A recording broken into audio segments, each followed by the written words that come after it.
Well, hello everybody. Let's take a look at the concepts of rational functions here. So let's look at some concepts called rational functions.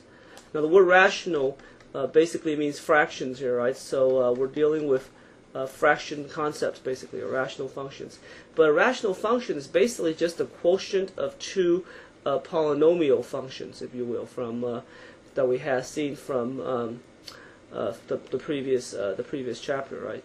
So let's take a look at that. So let's look at some examples of rational functions. So, yeah, basically, it's just a polynomial over a polynomial, right? So let's put something like, for example, f of x equal to, for example, x plus 1 over x squared minus 5x plus 7, right? So here's we have a binomial on top and a trinomial on the bottom. That's a rational function, right?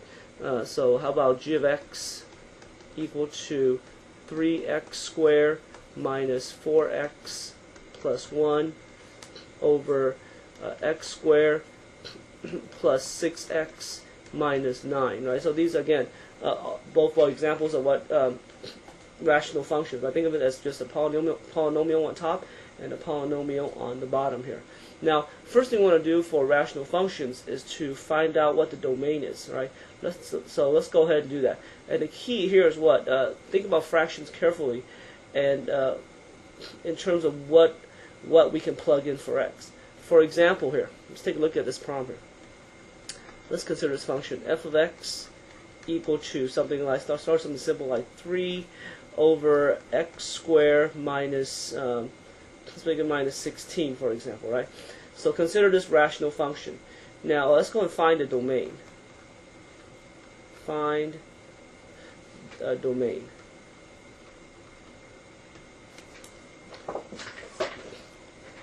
All right, find the domain.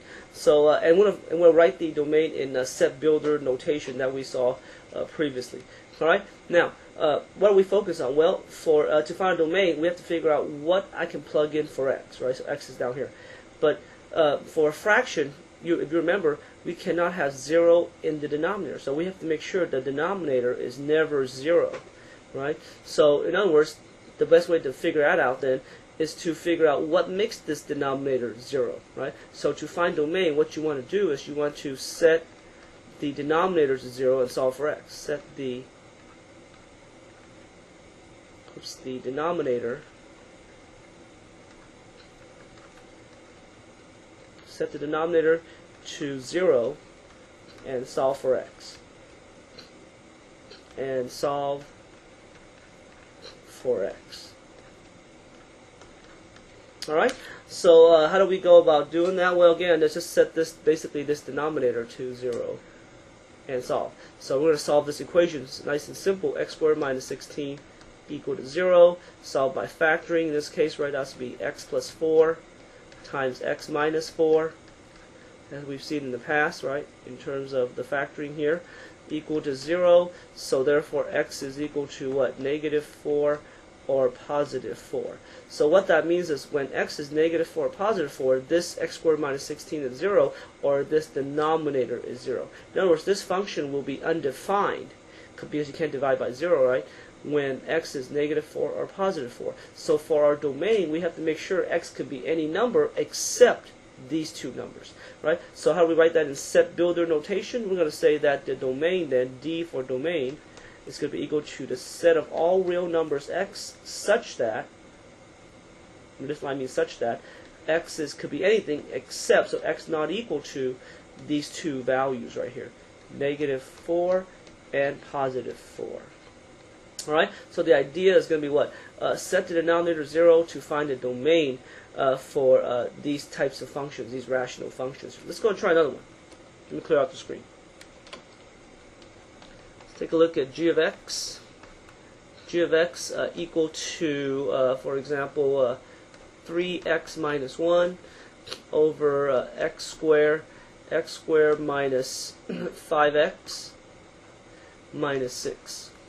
Alright? But again, we're ignoring the numerator, just focusing on the denominator for the domain. So again, we're finding the domain here. So find domain in set builder notation. Alright, so just set that denominator to 0 and solve. So x squared Oops, let me go cross it out. Try it again. X squared minus 5x minus 6 equal to 0. Again, easy problem to solve in terms of factoring in. So x what? What two numbers multiply negative 6 out to negative 5? Well, negative 6 and positive 1, right? So that's going to be x minus 6 times x plus 1, right? That will fit the bill here in terms of the factoring on that. So x will be equal to what? If I set these factors to 0, as we've seen in the past, positive 6 and negative 1. So the domain then will be the set of all real numbers in set builder notation, all real numbers x, such that x is not equal to, because at these two values for x, this is going to be 0 on the bottom, and you can't divide by 0. So the function is undefined at 6 and negative 1. So x not equal to positive 6 and negative 1. The order in which you write these numbers don't matter. Just make sure you include both numbers here in terms of the set builder notation. Alright, so that's really the gist of finding the domain for these types of functions. Let's go and do one more, and then we'll move on to simplifying these types of rational functions or rational expressions, if you will. Right? So let's go ahead and find the domain for this one here. F of x equal to, let's say, 2x over x squared plus 1. All right, let's go and find domain again.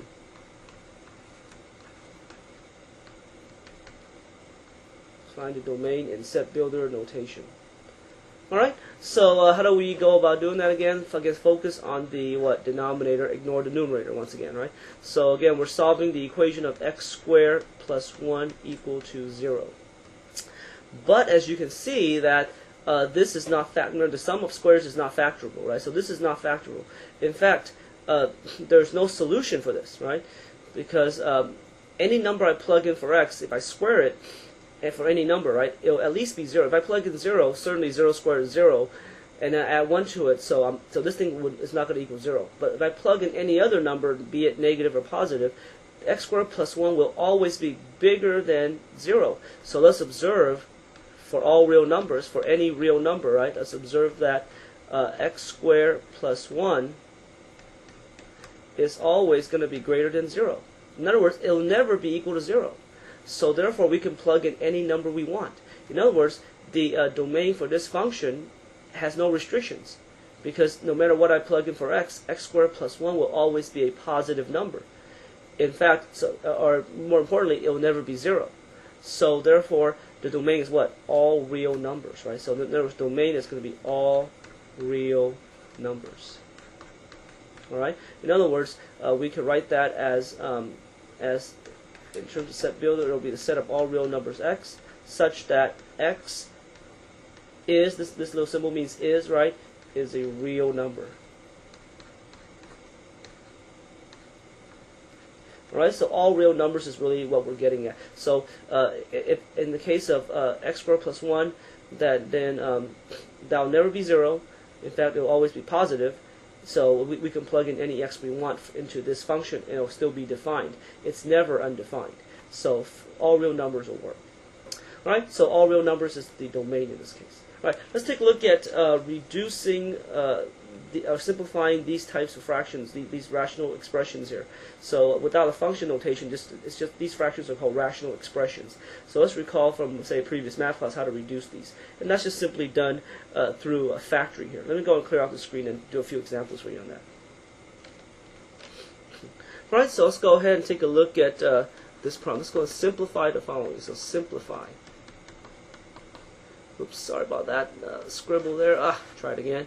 So write that more carefully. Simplify the following fraction here, right? For example, right? So let's try something like x squared minus 9 over x squared plus 6x plus 9. Right? Let's reduce this fraction. And the way recall the way to do that simply is to factor the top and bottom and cancel out the common factors. Well, so these aren't too hard to factor. We've seen this before. So difference of squares here, that's just going to be x plus 3 and x minus 3. All right, for the top, bottom here, we have a perfect square situation here. In fact, you're going to see this as x plus 3 quantity square. but I can write that as x plus 3 times x plus 3 if you want to do it that way. That's fine too. But as you can see that one of the x plus 3's will cancel out in that case. And so final answer is simply going to be x minus 3 on top, x plus 3 on the bottom. Now these x's and these 3's do not cancel out because they're linked together with difference and sum. So do not cancel any of these. This is the simplified version or the reduced form of this fraction. So we're just factoring it and reducing it, if you will, here. Right? Let's go ahead and try another one here. Let's take a look at something like x to the 4th minus 2x squared minus 3. So it comes down to factoring, bottom line, in terms of reducing these types of fractions. X to the 4th plus 2x squared plus 1. All right? So again, we could factor it using the u substitution as we've done in the past, right, to do that. So, but we can just go directly on this one instead of using u substitution, since 4 and 2 are pretty easy to work with in terms of the exponents, all right? So I'm just going to factor the top as x squared and x squared, all right? So what two numbers will work? Well, negative 3 and positive 1. So minus 3 and positive 1, because that adds up to negative 2, right? So that's the top part. Bottom part, again, that's going to be a perfect square, but I'll write it twice, though, as x squared and x squared, and just 1 and 1, if you will. Plus 1 and plus 1. All right? So the x squared plus 1's will drop off. So again, final answer is x squared minus 3 over x squared plus 1. All right, not too bad at all, as you can see. Just factoring and canceling out the common factors here, right? Let's just do one more, and then we'll just wrap it up here and give you some problems to post on Blackboard, for example here. All right, so let's try this one here. Let's take a look at, let's reduce this fraction 9x squared. Square there, sorry about that. Minus 4y squared. All over 27x cubed plus 8y cubed. Alright, so let's take a look at reducing this by factoring again. Difference of squares on top, what's it going to be? Well, a is going to be 3x, b is going to be, what, 2y, as you can clearly see here for difference of squares. So 3x plus 2y times 3x minus 2y for the top part. Alright, that's not bad. A little more challenging at the bottom, but these are cubic forms, if you notice, right? Where my a, remember that cubic formula, is going to be 3, because 3 cubed is 27, so a is going to be 3x. My b is going to be what? What cube is 8? Well, it's going to be 2, right? So b will be 2y. Right? If you remember the formula we had from the cubic form from the last chapter, for example, right? It's going to be what? A plus b in this case, so 3x plus 2y times a squared. A squared is what? 9x squared. Alright? What's the middle term? AB, but minus AB, right? So let's multiply these two guys together right here. Right? That's going to give me what? 6xy. If I times 3x and 2y together, 6xy. So minus AB minus 6xy. And then plus what? B squared. Remember, b is 2y, so b squared is what? 4y squared. So 4y squared. Right, can we see that? Again, all we're dropping off here is just the 3x plus 2y.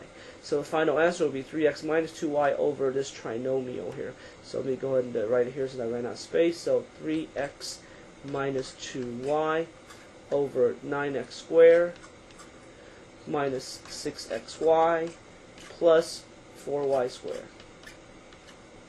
Alright, so that will be the final result in terms of the factoring and cancellation on this type of fraction here.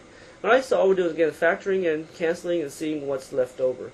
So not too bad at all. Right? Now let me go ahead and give you some problems to try on Blackboard here and post the solutions to it. Alright, so let's go ahead and try that. Alright, let me go and clear out the screen and give you the 3 problems I want you to post into Blackboard here. Let's go ahead and do the first one here. Alright, so let's go. So number 1, let's go ahead and find a domain of this function. So find domain for f of x equal to, let's make it x minus 5 over, for example, how about 2x squared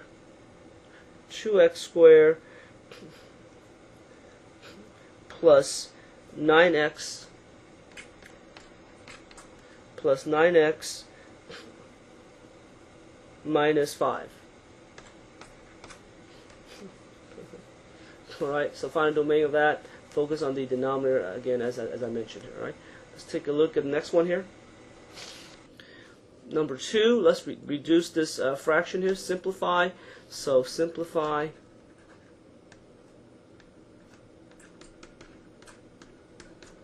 Let's simplify this fraction here. 3x squared plus 10x. So factor it and cancel the common factor. So 3x squared plus 10x minus 8 on top. Alright, that's an 8 right there. Sorry about that. Okay. 3x squared plus 10x minus 8 on top. On the bottom, 3x squared minus 14x plus 8. So minus 14x plus 8. Right, so 3x squared minus 14x plus 8 on the bottom. So factor these and reduce them. Alright, let's try another one here. Finally, and simplify this fraction here. Lastly, 3x cubed plus 3x squared plus 3x on top. 3x cubed plus 3x squared plus 3x on top. Alright, on the bottom it's going to be 9x cubed minus 9. 9x cubed minus 9. Alright, so a little bit more tricky to factor on the bottom here. Use the cubic form. Alright, but anyways, reduce these two fractions and post the answers to Blackboard along with finding this domain and set builder notation. Alright, take care and have a good day.